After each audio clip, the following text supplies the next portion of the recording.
Hello दोस्तों, राम राम सारे। तो ये मैं नींबू रखे थे तेरी करी इन्हें सकाई जाओ मैं तो पाउडर बनाना।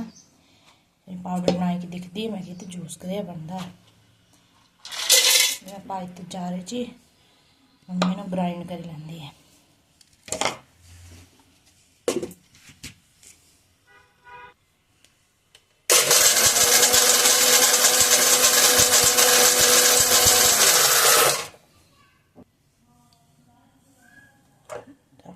पेस्ट की है बनी